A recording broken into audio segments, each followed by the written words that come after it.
شاہ عبد الرحیم محدث دہلوی بہت بڑے محدث ہیں، 1131 ہجری ان کی وفات ہے. یعنی حدیث کا جو درس اور تعلیم تھی نا، اس خاندان نے بڑا کام کیا ہندوستان کے اندر، ہندوستان میں خاص کر، اور بہت بڑے عالم شاہ عبد الرحیم. آپ اپنی کتاب میں لکھتے ہیں کہ ایک بندہ بہت مالدار تھا میرے شہر میں، دلی غالباً، بہت مالدار تھا، بڑا مال تھا، لیکن انتہائی بخیل، کنجوس، کسی کو ایک پائے، خود اپنا ایک ہی بیٹا تھا اس کو ترساتا تھا. اندازہ کیجئے، بخالت تو ایسی ہوتی ہے نا، پھر مال آ جائے تو میں نے آپ کو کھولا، اللہ معاف کرے، دل سخی نہیں رہتا، بخیل ہو جاتا، سوچتا ہے مال اس کو کم پڑ جائے گا، کم پڑ جائے گا. ایسا نہیں ہوتا، کم نہیں ہوتا، وہ بڑھے گا. کم تو کرتا ہے نہ دے کے، تو نے نہ دیا، سوچا کہ میں دیتا تھا ہر سال، اس سال نہیں، تو وہ تیری کمی کا باعث بنے گا. اس لیے کہ تیری انشاءاللہ تعالیٰ ضرور تیرا یہ عمل، تو نے نیت سچی کی ہو تو قبول ہوگا. اب وہ دیتا کسی کو نہیں تھا. ایک دن اتنا مال جمع کرا کہ وہ مر گیا.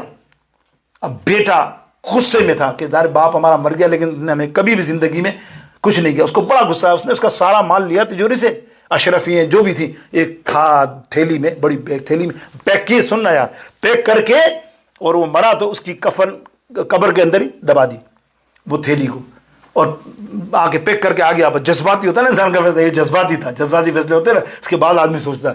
اب وہ جب گھر آیا تب اس کے بعد کھانے پینے کا ایسا معاملہ نہیں تھا. کچھ دنوں کے بعد حالت خراب، اب سب دوستوں کے پاس جا رہا ہے، یار کچھ ادھار دو.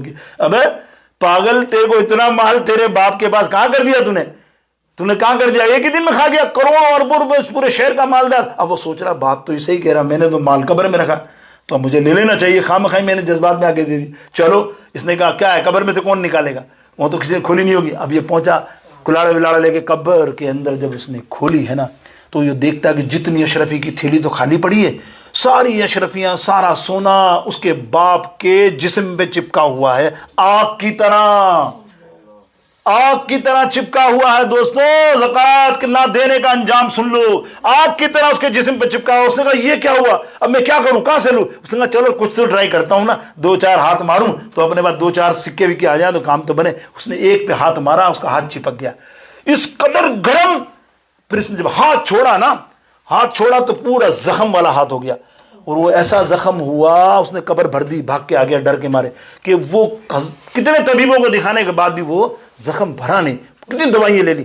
اب وہ شاہ عبد الرحیم فرماتے ہیں میرے پاس آیا کہ چلو حضرت ہیں، بزرگ ہیں، اللہ والے ہیں، سید زادے ہیں، آ گئے. حضرت یہ معاملہ ہے، پتہ نہیں کیسے زخم ہو گئے. اس کو یہ حقیقت نہیں بتا رہا، ڈر رہا ہے نا کہ ذرا باپ کا حال کون بتائے گا، اور وہ ایک بری بات ہے بتانا کہ قبر کھود کے. اس نے کہا میرے زخم بن گئے، آپ مدد کیجئے، کیا کروں، یہ آپ دعا کر دیں گے، دم کر دیں گے تو بیڑا پار جائے. حضرت نے دم کر دیا آیتیں پڑھ کے. 1 دن 2 دن 3 دن 4 دن کے بعد پھر گیا، صحیح نہیں ہو رہا. حضرت نے ہاتھ پکڑا اور کہا سچ سچ بتا، یہ دنیا کی آگ نہیں ہے. اے ہائے، سننا یار، حضرت فرماتے ہیں یہ دنیا کی آگ نہیں ہے، ورنہ انشاءاللہ 3 دن کے اندر صحیح ہو جاتا. یہ میرا عمل ہے، مجھے معلوم ہے، یہ جہنم کی آگ ہے جو تجھے لگی ہے. حیران رہ گیا، بولا سچ سچ بتا، یہ یہاں کی آگ نہیں ہے، یہ جہنم کی آگ ہے، بول. اب اس نے واقعہ سنانا پڑا کہ میرے باپ کا یہ معاملہ ہوا، یہ معاملہ ہوا، یہ معاملہ. سنو غور سے یار، بس یہ آخری بات ہے، یہ میرا معاملہ ہے. اللہ اکبر. اس نے کیا بولا؟ حضرت نے فرمایا اچھا ٹھیک ہے، اب تیرے کو میں وظیفہ بتاتا ہوں. تیرا وظیفہ یہ ہے کہ اب تو تہجد پہ اٹھ، 2 رکعت نفل پڑھ، اللہ کی بارگاہ میں خوب توبہ کر، استغفار کر، اور رو، وہ آنسو نکلے، سنبھال کے رکھ بوتل میں، پتیلی میں، برتن میں، اور اس آنسوؤں کو اپنے زخم پہ لگاتا رہے. پھر میرے پاس 4 دن بعد آنا. اللہ، وہ پہلے دن ہی لگایا، وہ زخم صاف ہو گئے. دیکھیں آپ، اللہ دیکھو، سرکار نے فرمایا اے مومنو، اے میرے مسلمانوں، اللہ کی یاد میں رویا کرو. کتنی تکلیف ہو، کوئی مشکل آ جائے، رو گے، ارے اس رونے سے اللہ جہنم کی آگ کو بجھا دیتا ہے.